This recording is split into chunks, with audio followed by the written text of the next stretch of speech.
wassalatu wassalamu ala nabiyil mustafa wa ala alihi wa sahbihi ahli sidqi wal wafa.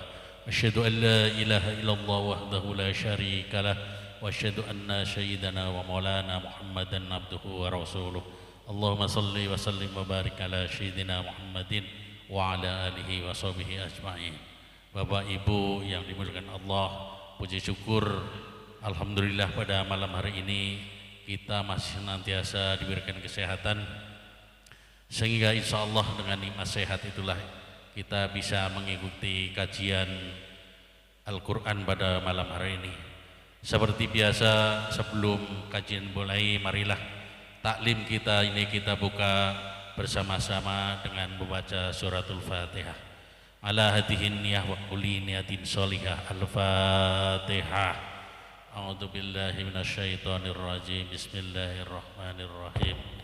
Alhamdulillahirabbil alamin arrahmanir rahim maliki yaumiddin. Iyyaka na'budu wa iyyaka nasta'in. Ihdinas siratal mustaqim. Siratal ladzina an'amta 'alaihim ghairil maghdubi 'alaihim waladdallin. Rabbighfir lana wa liwalidayna. Selanjutnya waktu dan tempat kami persilakan pada Ustaz Zadan untuk mengisi. Baik, terima kasih. Bismillahirrahmanirrahim. Assalamualaikum warahmatullahi wabarakatuh. Alhamdulillah. Alhamdulillahirabbil alamin. Hamdan katsiran tayyiban mubarakan fih kama yuhibbu rabbuna wa yarda.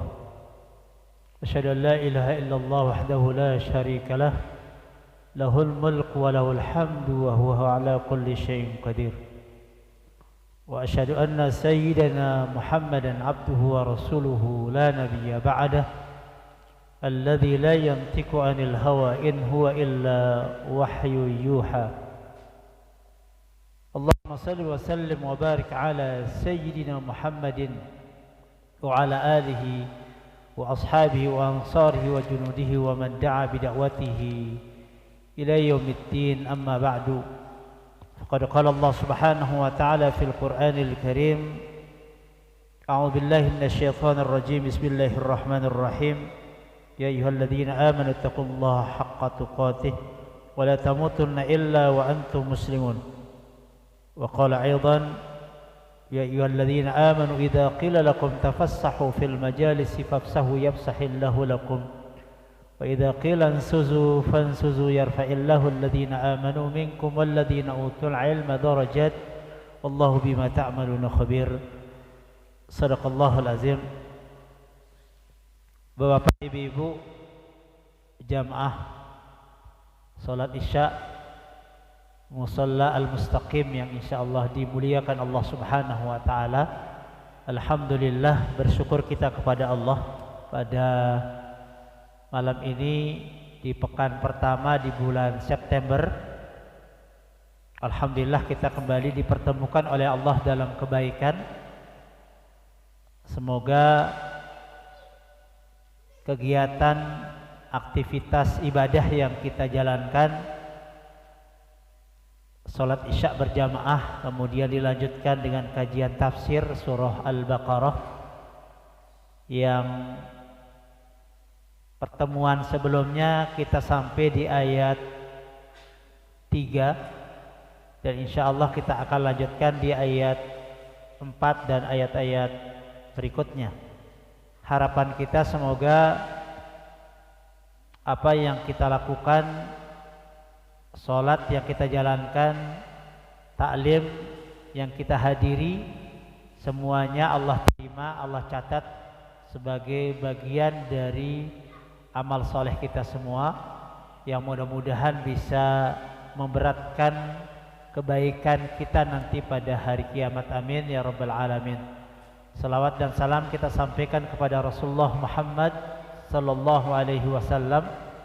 Semoga juga tercurahkan kepada keluarganya, para sahabatnya, para umat dan pengikutnya, dan mudah-mudahan kita Bapak Ibu yang hadir pada malam hari ini di ruangan ini menjadi bagian dari umat Rasulullah yang mudah-mudahan nanti pada hari kiamat kita diakui oleh Nabi dan mendapatkan pertolongan dan syafaatnya. Amin ya rabbal alamin.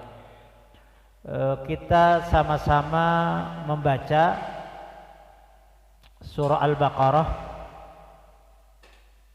ayat 4 dan 5. A'udzu billahi minasy syaithanir rajim. Bismillahirrahmanirrahim.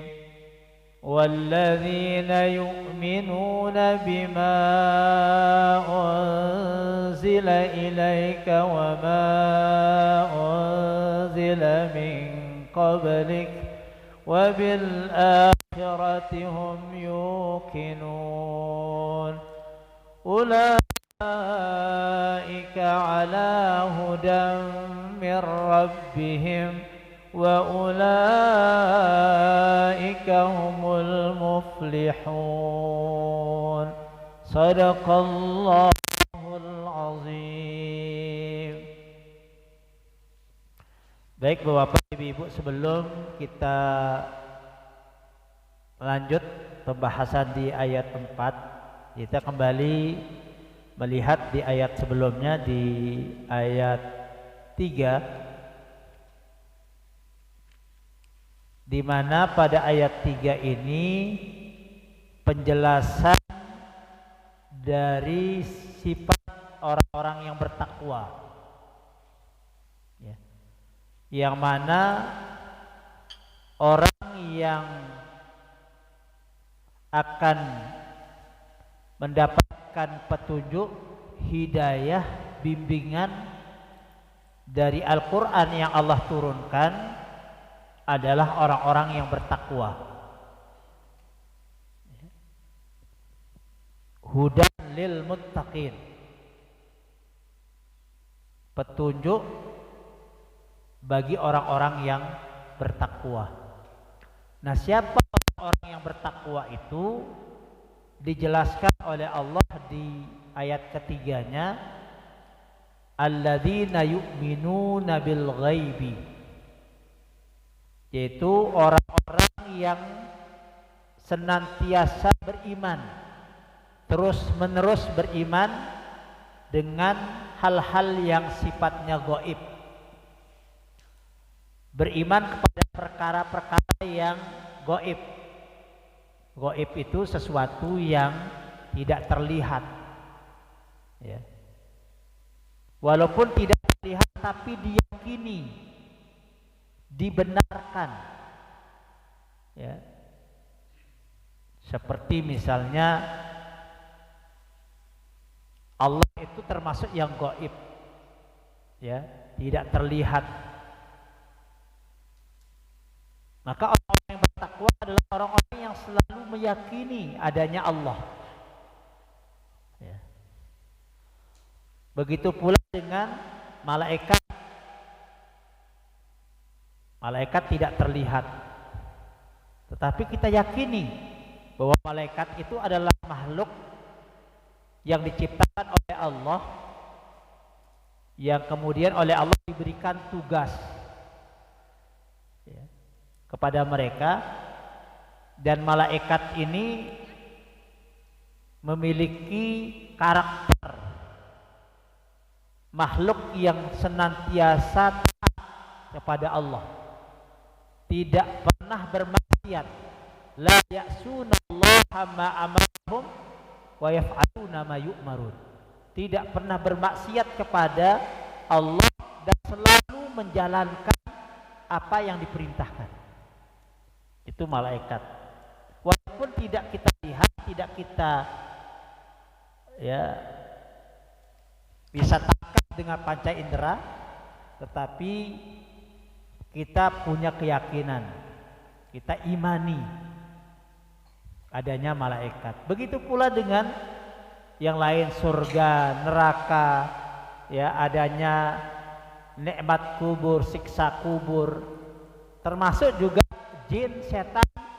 Itu kan perkara hal yang gaib, ya. Nah, orang yang bertakwa itu selalu mengimani, membenarkan, ya, perkara-perkara yang gaib. Ini yang pertama, sifat orang yang bertakwa. Kemudian yang kedua, selain beriman kepada hal-hal yang gaib, wa yuqimuna sholata. Sifat keduanya adalah senantiasa mendirikan sholat. Yuqimuna, di mana menggunakan fi'il mudhari' sama dengan yu'minuna tadi, senantiasa beriman, imannya terus menerus. Ya. Yuqimuna, mereka senantiasa mendirikan, dari kata-kata qama yakumu. Ya. Yuqimuna, selalu, senantiasa, terus menerus mendirikan as-sholata, sholat. Ini orang yang bertakwa, Bapak Ibu. Orang yang terus dalam hidupnya 24 jam itu ada kewajiban sholat 5 waktu. Minimal menjaga 5 waktu dengan baik. Sholat yang baik itu sholat yang dilakukan di awal waktu. Ya. Yang kedua, sholat yang baik itu sholat yang dilakukan dengan cara berjamaah. Nah, ini rugi kalau tidak berjamaah. Ya. Ini mudah-mudahan didengar nih sama yang di rumah. Ya. Rugi kalau kita masih khusyuk, masih senang sholat sendiri. Ya. Karena perbedaan antara orang yang sholat sendiri dengan sholat berjamaah itu jauh. Kalau sholat sendiri pahalanya 1. Kalau sholat berjamaah pahalanya 27. Bedanya 26.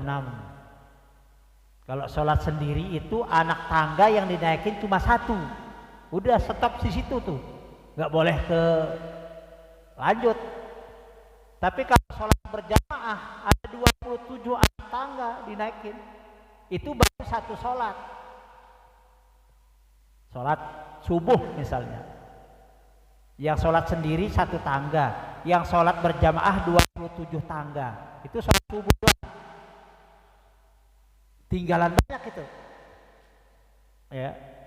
Begitu sholat zuhur, yang sholat sendiri tadi sholat sendiri lagi, bisanya naik cuma 1, jadi 2 tangga dapatnya.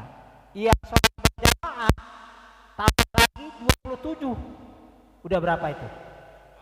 54. Itu baru 2 waktu. Ya, singkatnya kalau sholat 5 waktu sendiri di rumah dapatnya cuma naik 5 anak tangga. 1, 2, 3, 4, 5. Udah stop di situ. Tapi kalau 5 waktu sholatnya berjamaah, 5 dikali 27 berapa itu?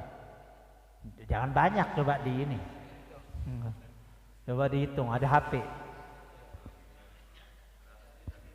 135.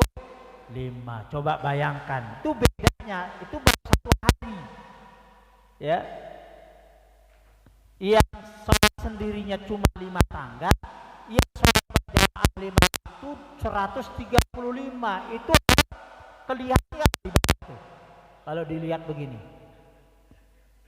Oh ya, udah nggak kelihatan, apalagi sholat besoknya lagi. Jadi rugi, Pak. Ya, rugi, Bu, kalau kemudian kita masih suka sholat sendiri. Makanya diusahakan betul sholat berjamaah. Itu baru nilai sholatnya, belum nilai langkahnya. Ya, Bapak yang punya rumah dekat dari musola, itu kalau bisa agak mudah, Pak. Karena yang dihitung tuh langkahnya, Pak. Ya, makanya disunahkan kalau kita datang ke masjid, ke musola itu masuk dari 1 pintu, keluar dari pintu yang lain. Jadi kalau bisa langkahnya itu banyak. Kenapa? Karena setiap langkah itu disaksikan, Pak. Ya, oleh benda-benda yang kita lewati, itu akan menjadi saksi nanti. Ya. Makanya yang punya rumah dekat dari musola, muter aja dulu dikit. Nah, kalau ke sektor nanti keburu komat Pak, baru selesai sholat. Jadi ukur aja kira-kira gitu. Kalau terlalu dekat rumah, ya.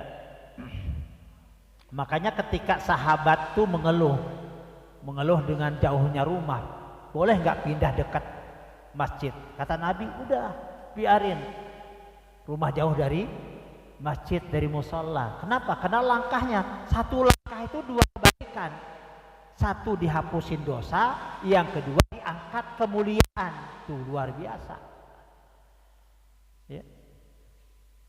Nah, jadi nggak usah ngeluh Bu, Pak, kalau jauh rumah dari musola, dari masjid. Ya, karena semakin jauh semakin banyak hitungan langkah itu. Ya, yang dihitung. Nah, jadi orang yang senantiasa mendirikan sholat, mendirikan ini artinya ya syarat, ya rukun, kemudian apa lagi, ya syarat sahnya sholat, ya itu terpenuhi semua. Misalnya syarat sahnya sholat apa Pak? Bersuci, nah, suci dalam hal ini wudu, ya. Nah, sholat itu akan sangat dipengaruhi oleh kualitas wudu. Maka jangan remehkan wudu. Wudu itu penting, harus kita belajar bagaimana wudu yang benar, ya. Misalnya mulai dari kalau anggota badan yang wajib dibasuh itu apa saja? Hah? Yang wajib dulu nih, muka, habis itu tangan sampai siku, habis itu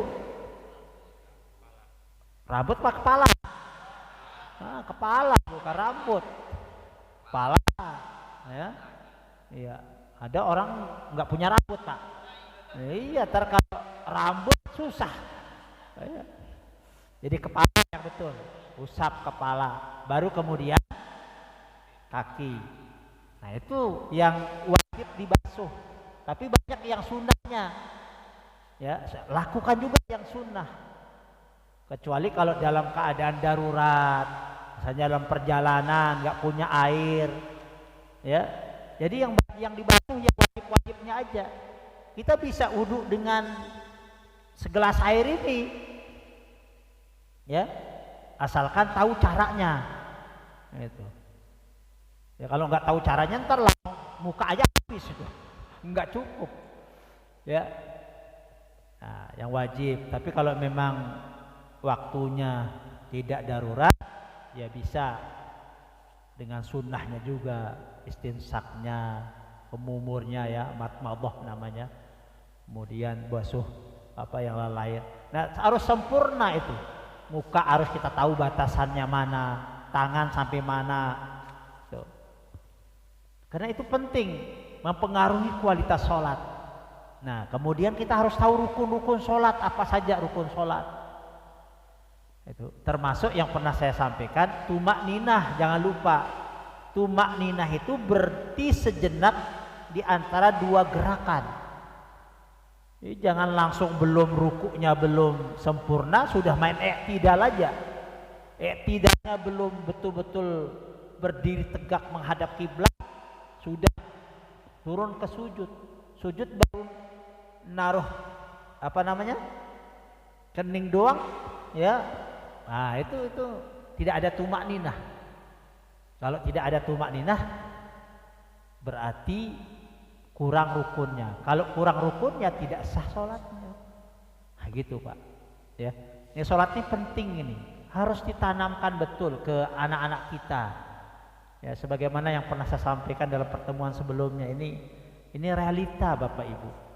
Ya, karena anak yang saya didik itu ada 1.200 di SMK itu.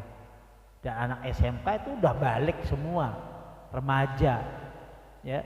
Tapi ketika saya tanya, satu kelas itu 36, Coba anak angkat tangan jujur ya.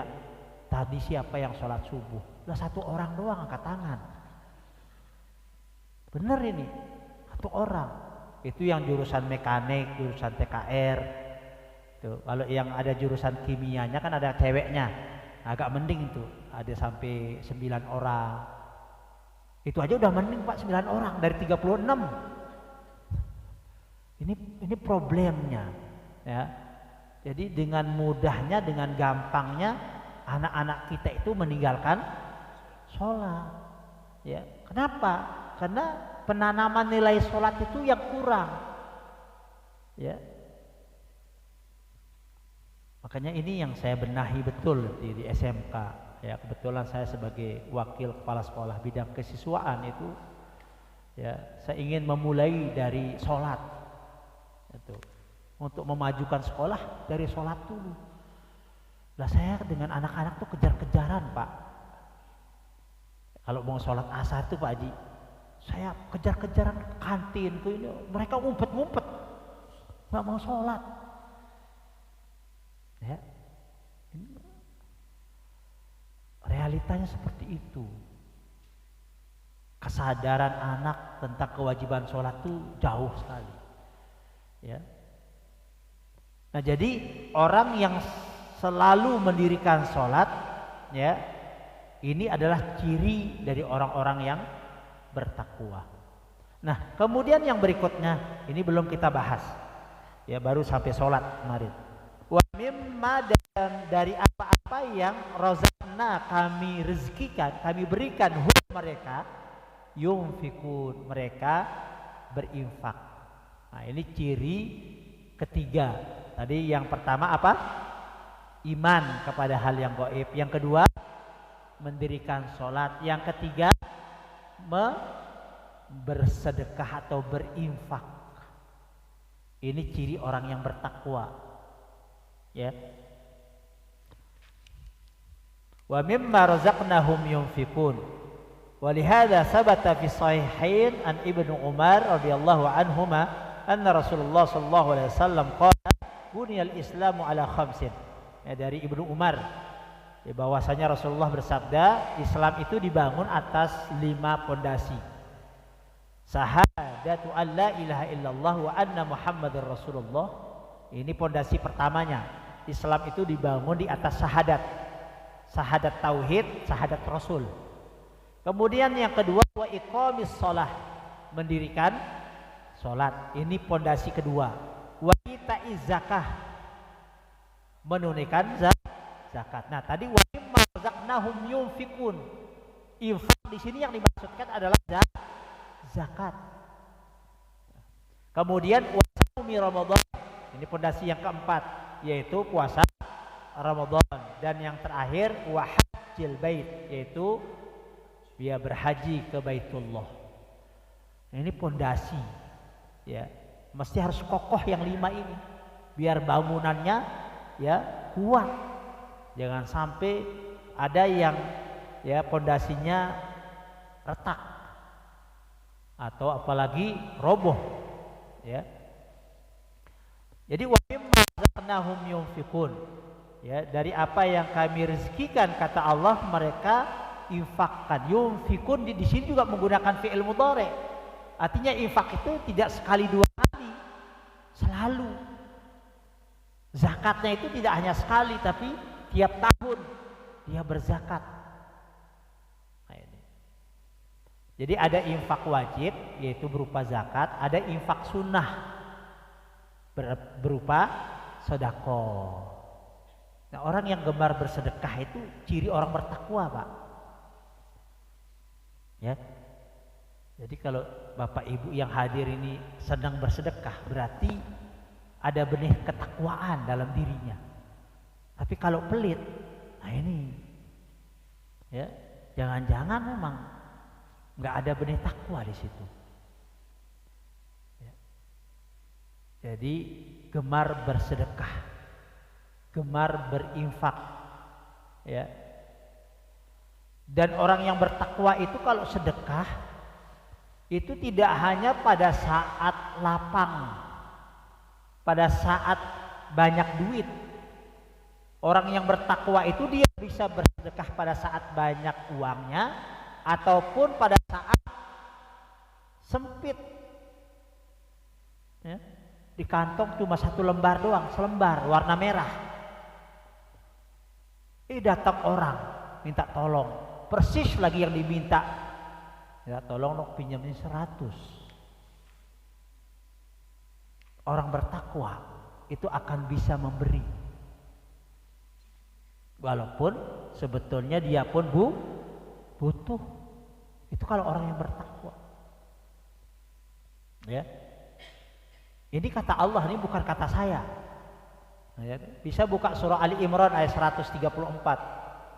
Ya, ayat 133-nya, wasari'u ila maghfiratin min rabbikum wa jannatin arduhas samawati wal ardu iddat lil muttaqin.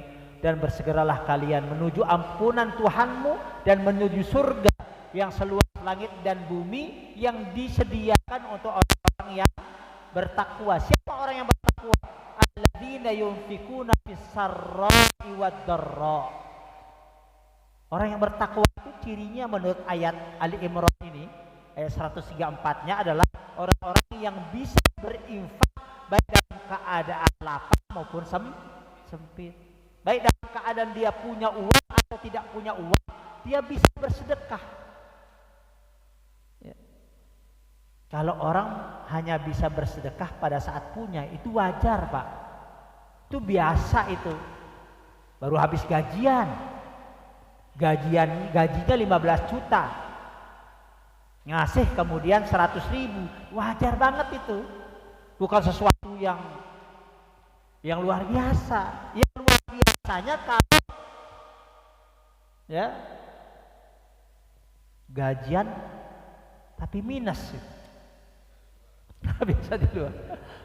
Ya, biasa di luar. Begitu dia terima bonnya malah minus. Udah habis kepake. Tapi begitu dia diminta, lah ini uang cuma segininya. Tapi orang yang bertakwa itu akan bisa memberi. Itu hebatnya orang bertakwa. Ya. Maka wajar kalau kemudian orang yang bertakwa ini diberikan oleh Allah apapun keinginannya, apapun kebutuhannya. Ya. Apa yang dijanjikan oleh Allah kepada orang yang bertakwa? Wa may yattaqillaha yaj'al lahu makhraja. Barang siapa yang bertakwa kepada Allah, Allah berikan jalan keluar dari seluruh masalahnya. Mau nggak Bapak Ibu kalau punya masalah ada jalan keluarnya? Mau. Ada utang bisa lunas. Ya. Ada perkara masalah anak selesai. Mau nggak begitu? Gimana caranya? Hah? Mau caranya? Udah kita usahakan diri kita jadi orang bertakwa. Itu aja kok. Ya. Dan tidak hanya itu yang dijanjikan oleh Allah. Wa yarzuquhu min haitsu la yahtasib. Ini pada kalimat berikutnya, pada ayat yang sama. Ya. Allah akan berikan rezeki dari arah yang tidak diduga-duga. Ini rezekinya orang bertakwa itu begitu, Pak. Nggak pernah disangka-sangka datang dari seluruh penjuru itu. Itu rezekinya orang yang bertakwa. Mau nggak begitu? Oh mau, pasti mau. Bapak Ibu pernah ngalamin begini nggak? Uang udah habis nih, udah benar-benar habis. Itu tahu datang orang, ya, datang orang bukan dibawain duit, bukan. Tapi datang orang ngajakin apa? Bisnis yang menghasilkan banyak duit. Pernah ngalamin begitu gak kira-kira? Lagi nganggur, ini datang orang, ini ada kerjaan ayo. Kalau saya sering ngalamin begini, lagi duit habis. Sering saya nih habis duit. Dan bunyi tuh HP. Pak Ustaz bisa isi taklim gak? Gitu. pernah sangka, nggak pernah diduga-duga. Ada aja jalannya. Nah itu berarti ada benih-benih takwa. Ya. Nah oleh karena itu nih, ya, salah satu ciri orang yang bertakwa adalah selalu gemar bersedekah. Ya, kalau memang dia punya harta, wajib dizakati, dia selalu membayar zakat. Zakat itu kan minimal syaratnya nisab sama haul, Pak. Nisabnya udah sampai, haulnya sudah 1 tahun, itu haul. Kalau nisabnya itu 85 gram emas. Kalau 1 gramnya 1 juta, berarti 85 juta. 85 juta ini dikumpulkan selama 1 tahun. Misalnya di bulan Januari ini mulai nabung, baru kemudian nanti dikeluarkan zakatnya Januari tahun berikutnya. Gitu. Itu namanya haul. Ya, dan nisab minimalnya itu tadi 85 gram emas, 85 juta kalau 1 juta per gram. Di bulan Desember tahun 2000 yang sama dengan Januari ini kepake 5 juta. Jadi sisanya berapa? 80. Wajib nggak bayar zakat? Enggak. Gara-gara kurang tadi apa? Nisabnya. Ya. Nah, jadi ini ciri orang yang bertakwa. Dan Bapak Ibu, kita diingatkan oleh Allah ya di dalam surah Al-Munafikun ayat ke-10. Apa kata Allah? Wa anfiqu mimma razaqnakum min qabli ayyati ahadakumul maut. Disuruh sama Allah untuk mengeluarkan sedekah, infak sebelum datang kematian. Mumpung kita masih sehat, masih hidup, masih muda. Ini kan muda semua ini. Ya, masih muda. Udah, keluarin kata Allah sebagian, bukan semuanya. Wa anfiqu mimma. Ya, mimma itu tulisan mim, tapi seharusnya min pakai nun. Itu menurut harfu jarri li tabait namanya. Sebagian, bukan semuanya yang disuruh sama Allah. Sebagian, 2,5%. Kecil sebetulnya. Misalnya Bapak punya uang 10 miliar. Ini kan misal ini. Nih, kadang-kadang bikin misal pelit juga. Misal punya duit 100.000 lah, 100.000.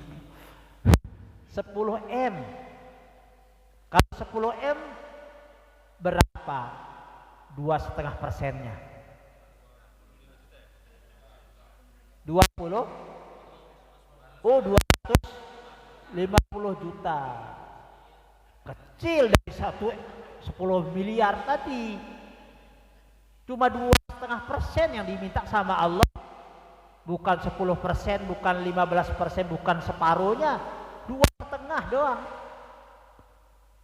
Ya, dan dia 2,5 ini Bapak Ibu, 2,5% ini itu kan hak 8 orang. Jadi kalau kita makan juga yang 2,5% itu makan duit orang itu. Siapa aja orangnya? Orang-orang fakir, orang miskin, amil. Nah, amil yang bekerja di zakat itu namanya amil. Ya, apalagi gorimin, orang yang berutang. Ya, jadi lil fuqara wal masakin wal amilina 'alaiha wal mu'allafah, alaf, hatinya terpaut, orang yang ya mau masuk Islam. Ya, mu'allaf. Gorimin, orang yang utang. Bisabil ibnu sabil, ya, itu orang yang punya hak di 2,5%. Kalau kita tidak keluarkan, maka kita makan harta orang itu. Jangan merasa, oh ini kan duit saya semua ini. Jangan. Ya. Ya Bapak Ibu kalau sudah punya kemampuan mengeluarkan zakat, dikeluarkan zakatnya. Ya. Kalau memang bingung-bingung cara ngitungnya, udah panggil orang yang paham supaya dihitungkan. Intinya bahwa Allah mengingatkan kita dalam surah Al-Munafikun itu untuk selalu bersedekah, berinfak, berzakat sebelum kematian itu datang. Karena yang namanya mati itu wajib. Pasti kita akan rasakan. Kalau orang kemudian pada saat sehatnya, pada saat hidupnya tidak pernah bersedekah, tidak pernah berzakat, ya, maka dipastikan orang ini akan menyesal. Ya, pasti akan menyesal pada saat dia sakaratul mautnya itu, dia minta sama Allah, ya. Kita aja yang nggak dengar, Pak. Ya. Dia minta sama Allah pada saat sakaratul mautnya. Dia bilang apa? Laula akhartani ila ajalin qarib, ya Rabb, berikan aku waktu, undurkan sedikit aja. Jangan cabut nyawaku saat sekarang. Berikan aku sebentar saja kesempatan. Untuk apa? Fa'asaddaqa, itu yang pertama yang janjikan sama Allah. Pasti aku akan sedekahkan semua hartaku. Wa aku minas solihin, yang kedua aku akan menjadi orang yang soleh. Nah sebelum datang masa-masa yang itu Bapak Ibu, ya mari kita sedekah, ya, kepada orang-orang yang memang berhak, fakir, miskin, orang-orang yang memang butuh, ya, kita sedekahkan, kita infakkan harta kita. Karena harta kita yang sesungguhnya ini adalah yang kita sedekahkan. Kalau harta kita makan, kita beliin kendaraan, bikin rumah, itu habis Bapak Ibu, ya, habis. Tapi yang kita sedekahkan itu yang akan tetap bertahan, yang kita akan temui nanti pada hari kiamat. Ya. Maka bersedekahlah selalu. Dan memang tidak ada rumusannya Bapak Ibu, kalau orang itu rajin sedekah terus miskin itu nggak ada ceritanya. Justru sebaliknya, orang yang gemar bersedekah justru hartanya terus tambah. Karena itulah yang dijanjikan oleh Allah, kalau kita suka bersedekah pasti akan nambah harta kita kok. Ya. Itu janji Allah. Alladzina yunfiquna amwalahum fi sabilillahi kamasali habbatin ambatat sab'a sanabila fi kulli sumbulatin mi'atu habbah. Permisalan orang-orang yang sedekahkan hartanya di jalan Allah seperti orang yang menanam satu benih, yang satu benih ini menumbuhkan 7 cabang, setiap cabang buahnya 100.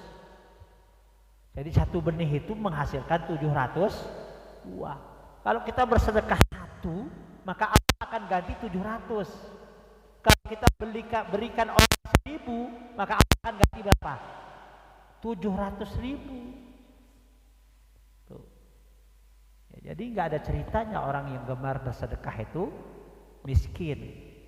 Ya, maka gemarlah bersedekah. Ini ayat 3. Ini tentang masalah infak sedekah Bapak Ibu ya. Jadi sebisa mungkin kita setiap waktu, ya kalau bisa di pagi-pagi hari betul itu, karena memang Allah mengirim 2 malaikat yang selalu berdoa. Yang satu berdoa, ya Allah lancarkan, banyakkan rezekinya orang-orang yang sedekah pagi ini. Itu didoain sama malaikat. Malaikat yang satu lagi berdoa, ya Allah sulitkan, susahkan orang yang hari ini tidak bersedekah. Tuh, mau didoain yang mana? Malaikat yang pertama kan? Ya makanya nanti kalau mau sholat subuh di musalla mustaqim itu jangan lupa bawa duit. Iya. Ada tromolnya kan?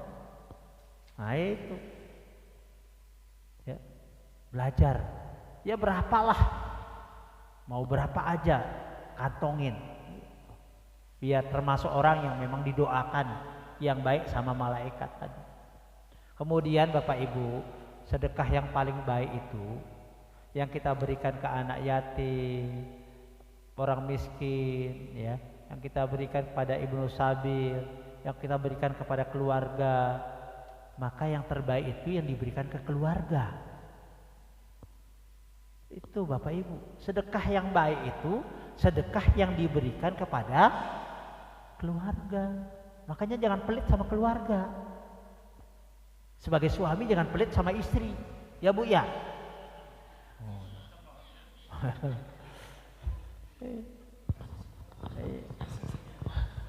Itu kasih semua ya. Siapa tuh? Ya. Ya memang kalau suami ke istri itu wajib sebetulnya. Ya. Artinya kenapa Rasulullah mengatakan sedekah yang paling baik itu kepada keluarga? Biar kita tidak pelit sama keluarga, sama anak, itu jangan pelit. Ya. Ini kadang-kadang sama orang baik, murah, lah sama anak pelit. Nah itu jangan. Kalau bisa sama orang baik, sama keluarga harus lebih baik. Coba kalau setiap kita yang ada di atas bumi ini memperhatikan keluarganya masing-masing, gak ada yang susah. Ya. Tapi bukan berarti kemudian sedekah yang paling baik itu ke keluarga, lalu fokus ke keluarga juga, salah juga. Perhatikan juga tetangga, orang lain. Ya. Nah ini terkait dengan masalah infak atau sedekah. Kita lanjut di ayat 4.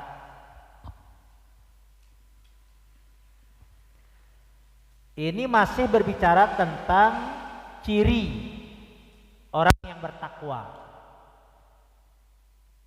Yang berikutnya adalah walladzina yu'minuna, yaitu orang-orang yang senantiasa beriman bima, dengan apa yang unzila, diturunkan, ilaika, kepadamu. Ya. Ilaika, kepadamu. Yang dimaksudkan kepadamu di sini adalah kepada Rasulullah. Apa yang diturunkan kepada Nabi Muhammad? Al-Qur'an. Nah, ini ciri yang keberapa ini Bapak Ibu? Ciri yang keempat. Ya, tadi beriman kepada yang gaib, kemudian mendirikan sholat, kemudian membayar zakat atau berinfak. Yang keempat, beriman kepada Al-Qur'an. Ya. Beriman kepada Al-Qur'an. Al-Qur'an yang diturunkan oleh Allah kepada Nabi kita Muhammad melalui malaikat Jibril selama kurang lebih 23 tahun. 13 tahun di kota Mekah, 10 tahun di Madinah, kurang lebih. Ya biar gampang. Ya. Al-Qur'an yang semuanya ada berapa juz? 30 juz. Berapa surah? 114 surah. Berapa ayat? 6.666 ayat. Berapa huruf? Nah, lupa ini. Ya, hitungan Imam Asy-Syafi'i jumlah huruf dalam Al-Qur'an dari surah Al-Fatihah sampai surah An-Nas itu 1.027.000. Berapa Pak? Ah, itu dihafal itu. 1.027.000. Ya. Kalau Bapak nggak percaya hitung sendiri. Saya juga belum pernah ngitung. Ini hitungannya Imam Asy-Syafi'i. Ya, saya ikut Imam Asy-Syafi'i ngitung. Ya, beliau itu ulama hebat, hafal Quran di umur 6 tahun. Ya. Jadi sempat beliau walaupun sebagai ulama besar sempat ngitung hurufnya, Pak. Huruf. Ya. Itu beliau dapatkan 1.027.000 huruf. Subhanallah. Ini semua harus kita imani Al-Quran ini. Ya. Tentu tidak cukup hanya mengimani dengan meyakini saja Bapak Ibu. Tapi ada kewajiban-kewajiban kita kepada Al-Quran. Ini mesti harus tahu ini setiap orang beriman. Selain kita wajib mengimani, juga wajib misalnya membaca. Ya, wajib kita Pak, Bu, baca Al-Quran. Dan kalau bisa nih, ya, saran saya, mari kita jadikan Al-Quran ini menjadi bacaan favorit. Kalau bisa, begitu kita bangun dari tidur, dibangunkan oleh Allah Bapak Ibu. Makanya kita mesti harus mengucap apa kalau bangun? Alhamdulillah. Tuh, doa bangun tidur apa? Alhamdulillahilladzi ahyana ba'dama amatana wa ilaihin nusur. Karena kita dibangunkan sama Allah, maka kita harus mengucap syukur dengan mengucapkan alhamdulillah minimal. Ya, kita dibangunkan. Nah, begitu kita bangun, ya, ambil air wudu, kemudian sholat. Kalau memang langsung sholat subuh, habis subuh sebelum berangkat kerja, ya, sempatin ambil Quran. Ya, ambil dong. Iya, saya belum selesai ngomong ini. Ambil Quran, buka tuh, baca. Jangan buka doang, baca. Baca. Ini kadang-kadang baru bangun belum apa-apa sudah ke HP aja tangan. HP dicari-cari, mana HP mana. Ya Allah. Coba dibiasakan bangun dari tidur, kalau memang buru-buru sholat subuh, laksanakan subuh berjamaah, pulang dari musola, ya, ambil Al-Quran, buka, baca Al-Quran. Jadikan bacaan pertama yang kita baca setelah kita bangun dari tidur. Jangan baca WA, IG, itu bacaan gak semua itu.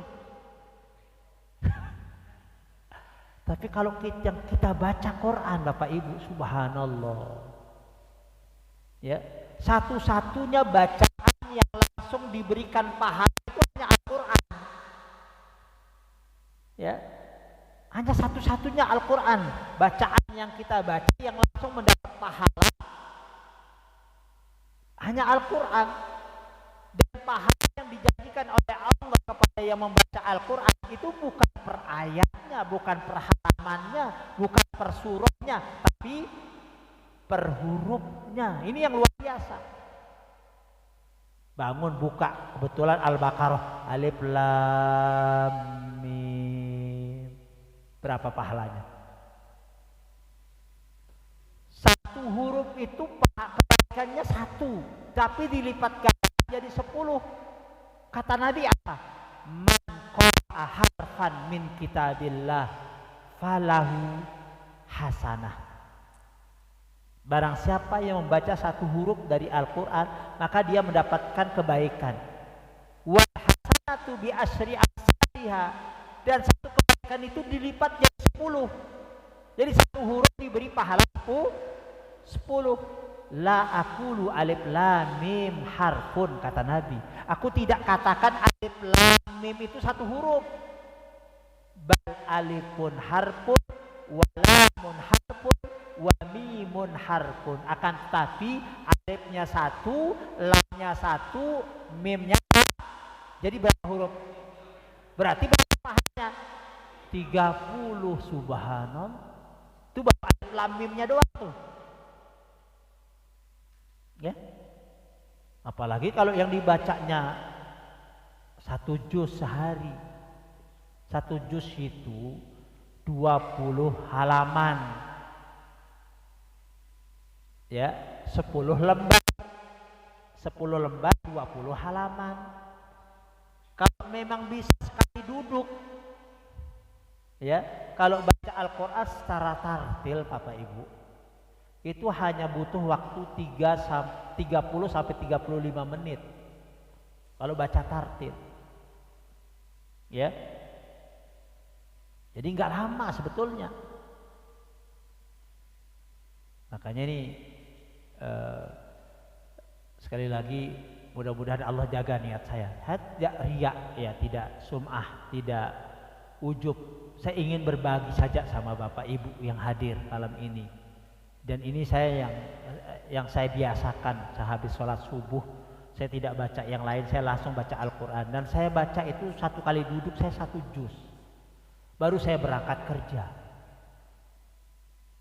Itu sudah saya biasakan. Ya, di keluarga saya begitu. Ya, istri saya juga begitu. Baca Quran dulu baru masak. Nah, iya. Ya. Kadang-kadang ada suami yang nyuruh istri, masak sana masak. Ya, kalau bisa baca Quran dulu. Anak juga sama. Biasakan. Kenapa? Karena pada hari itu Allah akan berikan kita keberkahan hidup sebanding dengan ayat yang kita baca, Bapak Ibu.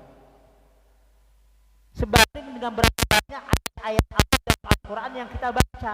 Kalau cuma 1 halaman, ya berkahannya 1 halaman.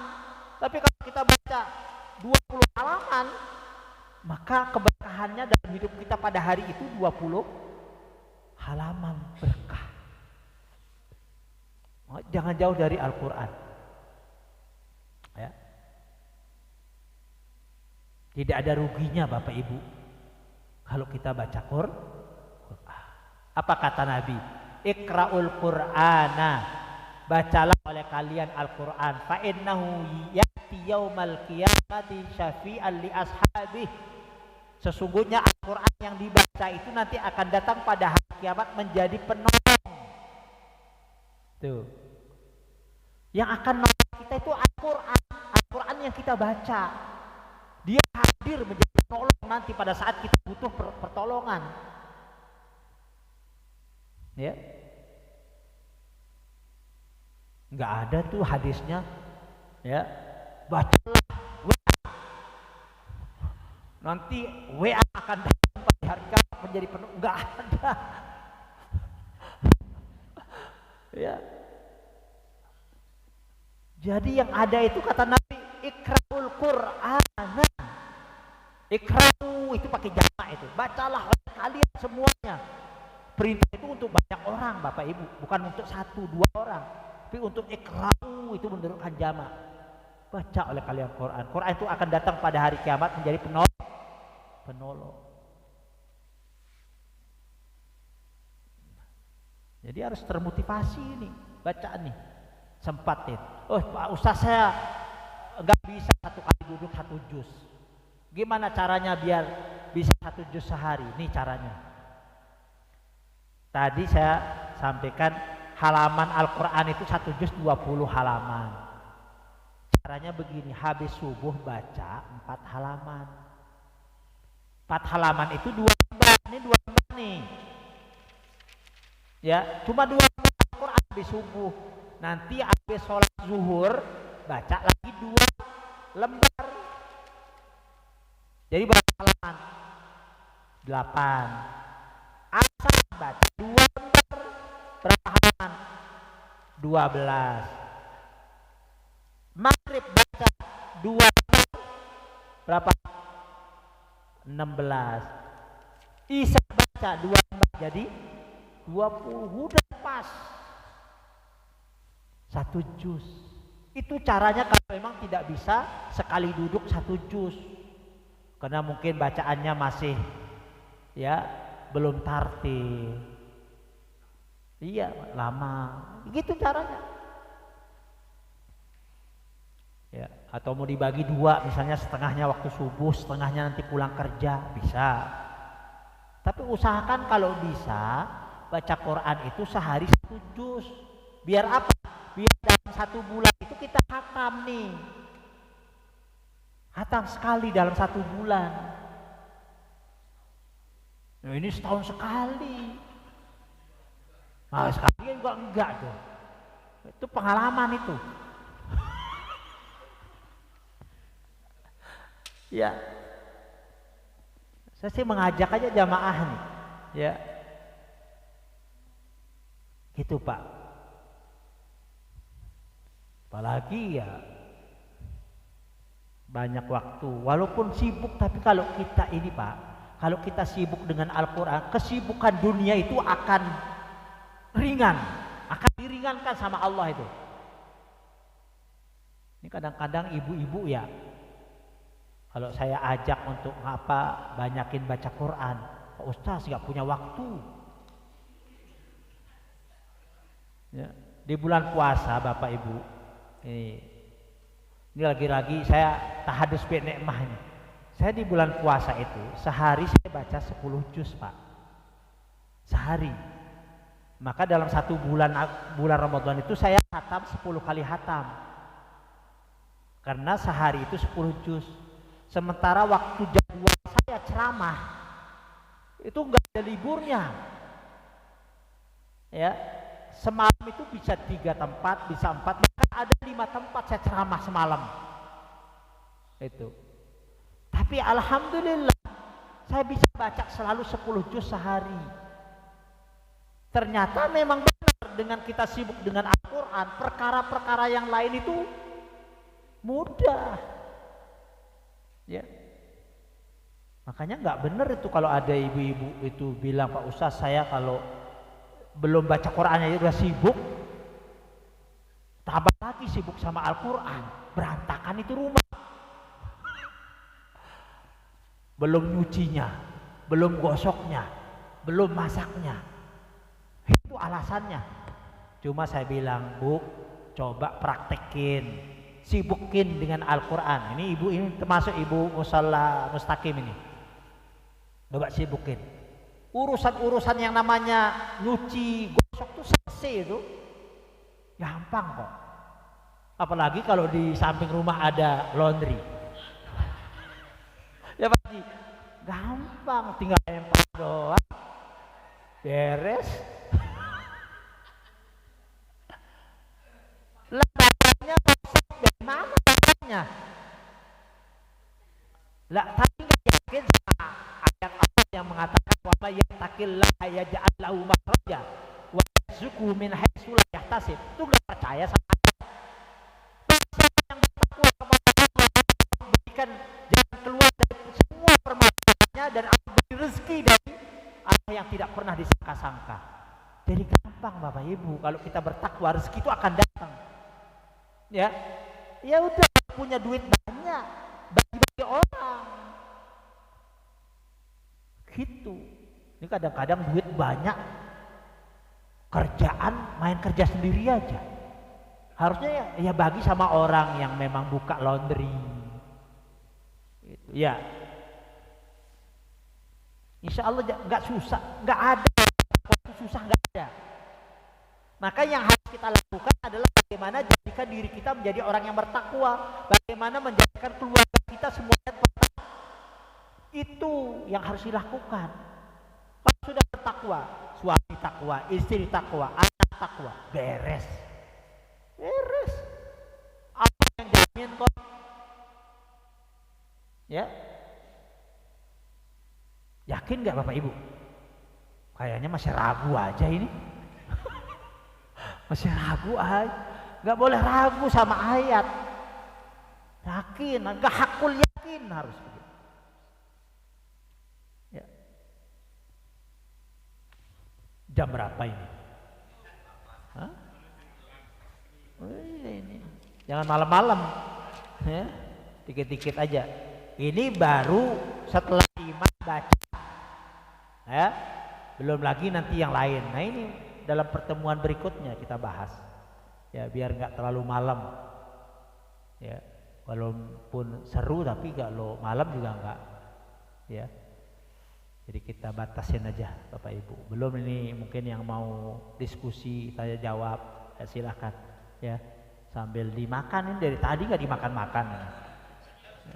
Ya udah disiapin, silahkan ya. Kalau Bapak Ibu kan sambil dengerin bisa makan. Nah kalau saya ya, nah silahkan saya minimal minum nih.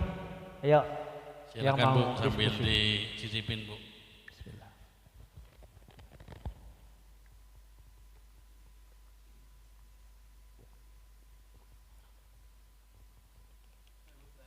Silakan kalau ada. Silakan Bapak Ibu yang mau menyampaikan pertanyaan, dipersilakan.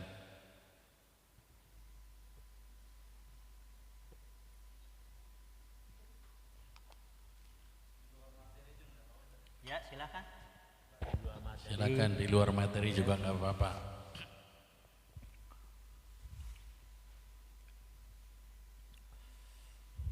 Ya silakan. Indigo. Iya, ya. Baik, itu panca indera keberapa itu? Ya. Ya, itu ada. Ya. Ada orang-orang yang memang diberikan kemampuan untuk bisa melihat suatu hal yang gaib tadi ya. Tetapi memang ketika dia bisa lihat jin ya atau makhluk halus lah, itu sebetulnya tidak aslinya, karena jin setan itu bisa berubah-ubah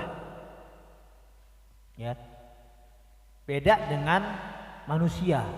Manusia ini kan tercipta dari apa? Tanah itu ya labil aja, dia nggak bisa berubah-ubah. Kalau setan jin itu kan dari api, itu berubah-ubah tuh, kadang besar, kecil, ada ke barat. Nah, makanya jin setan tuh bisa berubah jadi apapun ya, bisa jadi binatang, bisa jadi ya apa saja tuh. Nah, yang mampu dilihat itu adalah yang bukan aslinya, karena kalau asli ya tidak bisa kecuali memang Allah berkehendak, mengizinkan. Seperti para nabi ya diizinkan oleh Allah bisa berdialog, nabi bisa berdialog dengan jin asli.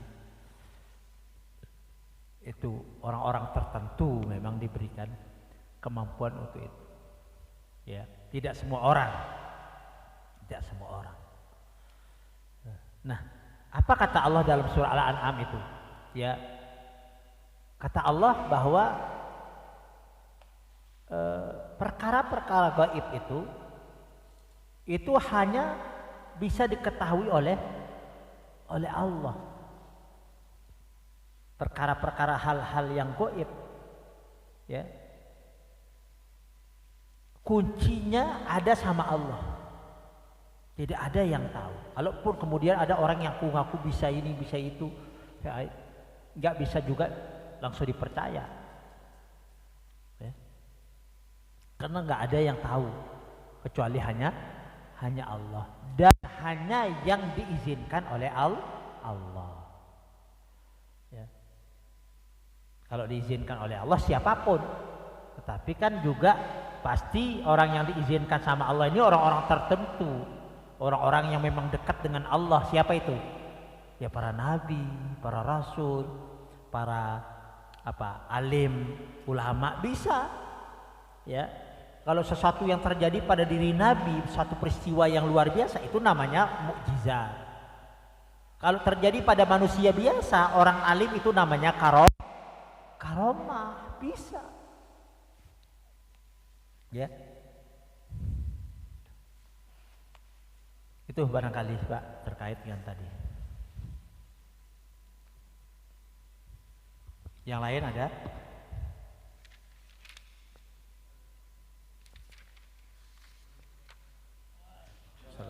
warahmatullahi wabarakatuh.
Iya.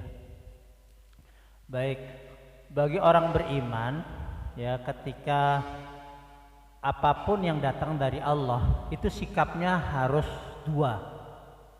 Ya, pertama sami'na, ya, dengar. Ya.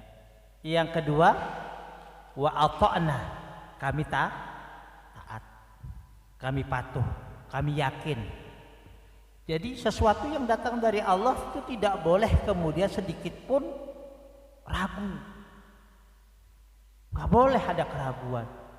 Jangan sampai terlintas dalam pikiran kita, bener gak sih, ada gak sih hari kiamat? Mohon maaf Bapak Ibu, pernah terlintas gak yang hal-hal yang begitu? Ya, jangan sampai, itu memang cara setan ya. Ya, untuk kemudian mencoba-coba untuk meragukan, ya, timbul sak ragu dalam diri kita terhadap firman-firman Allah, ayat-ayat Allah. Dari ayat Allah yang berapa ayat tadi? 6660. Harus semuanya kita yakini kebenarannya, tidak boleh sedikit pun ragu. Ini kadang-kadang kan ketika Allah memberikan janji-janji bahwa dengan yang berinfak 1 akan dibalas 700. Itu kan janji Allah itu. Kadang-kadang kita yakin, tapi dalam pelaksanaannya belum. Ya. Belumnya itu kenapa? Karena kadang-kadang enggak yakinnya itu tidak bulat. Kalau dalam bahasa Al-Qur'annya atau bahasa agamanya itu karena ada ainul yakin. Ainul yakin itu berarti yang dilihat. Ya.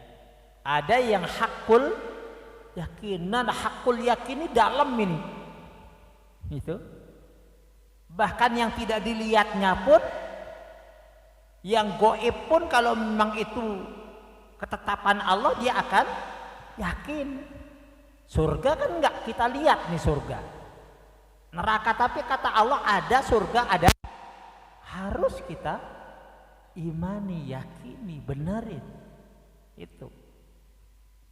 Enggak boleh sedikit pun ragu. Ya. Dan janji Allah itu kan innallaha la yukhliful mi'ad. Sesungguhnya Allah itu tidak akan pernah menyalahi janji. Ya, maka kalau ingin segala sesuatunya selesai, beres, ada solusi, syaratnya tadi apa? Takwa. Udah.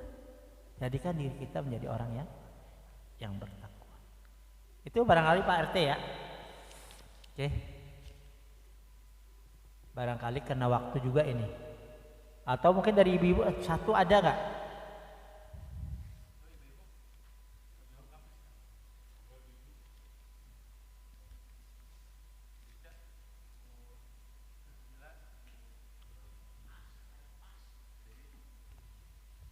Oke ya. Jadi cukup lah, ya nggak terlalu malam juga selesainya. Baru kita bahas sifat yang keempat dari orang yang bertakwa, yaitu beriman kepada Al-Quran. Kewajiban selain beriman kepada Al-Quran juga membaca. Nah, tadi coba selama 2 pekan ini kita mulai mempraktikkan ilmu, yaitu dengan memperbanyak baca Al-Quran. Itu kurangilah yang bacaan-bacaan yang kata anak sekarang tuh nggak danta. Jadi bacaan-bacaan yang nggak danta itu dikurangi. Kalaupun tidak dihilangkan semua, minimal dikurangi. Yang ditambah apa? Waktu baca Quran yang ditambah. Insya Allah berkah kok, berkah. Ya. Baik, itu barangkali yang bisa kita bahas, kita kaji. Jadi ayat 4 pun belum selesai nih. Ya, ya. Nah, makanya mudah-mudahan ini bisa selesai berapa tahun ya? Ya, mudah. Ya, nggak usah inilah. Yang penting kita belajar terus. Ya. Baik, sebelum ini kita tutup dengan doa, Bapak Ibu. Ya, mudah-mudahan apa yang kita lakukan pada malam hari ini mendapat ridho dari Allah, ya. Ilmu yang kita dapatkan bisa kita amalkan, ilmu yang berkah, ilmu yang bermanfaat, ilmu yang menjadikan kita menjadi manusia yang lebih takut, bertakwa kepada Allah. Ya. Lingkungan kita di sini diturunkan rahmat dengan sebab kita hadir di majelis ilmu. Keluarga kita semuanya jadi keluarga yang sakinah mawaddah warahmah. Anak-anak kita menjadi anak-anak yang soleh dan soleh. Al-Fatihah.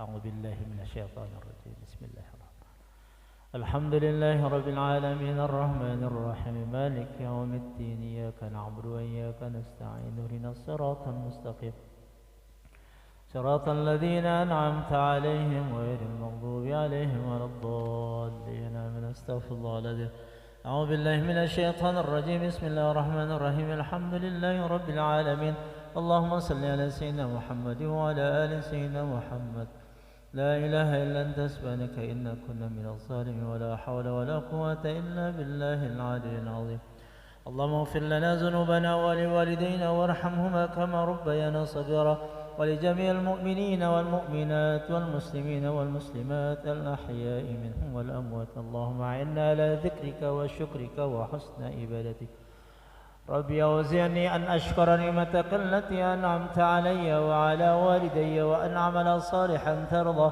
وأصلح لي في ذريتي إني تبت إليك وإني من المسلمين ربي أوزعني أن أشكر نعمتك التي أنعمت علي وعلى والدي وأن أعمل صالحا ترضى وأدخلني برحمتك في عبادك الصالحين اللهم لك الحمد حتى ترضى ولك الحمد إذا رضيت ولك الحمد بعد الرضا اللهم إنا نسألك رضاك والجنة ونعوذ بك من شهرك والنار ربنا هب لنا من أزواجنا وذرياتنا قرة أعين وجعلنا للمتقين إماما رب هب لي من الصالحين رب هب لي من الصالحين رب هب لي من الصالحين رب اجعلني مقيم الصلاة ومن ذريتي ربنا وتقبل دعاء ربنا آتنا في الدنيا حسنة وفي الآخرة حسنة وقنا عذاب النار سبحان ربك رب العزة عما يصفون وسلام على المرسلين والحمد لله رب العالمين. Terima kasih. Assalamualaikum warahmatullahi wabarakatuh. Waalaikumsalam warahmatullahi wabarakatuh. Bapak Ibu yang dimuliakan Allah, demikianlah tadi kajian yang telah membahas surat Al-Baqarah. Semoga apa yang telah disampaikan oleh Ustadz guru kita bisa menambah takwaan kita kepada Allah Subhanahu wa taala sehingga kita bisa selamat fid dunya wal akhirah. Amin. Yang terakhir, marilah taklin kita tutup dengan membaca hamdalah. Alhamdulillahirabbil alamin. Kurang lebihnya mohon maaf. Wassalamualaikum warahmatullahi wabarakatuh.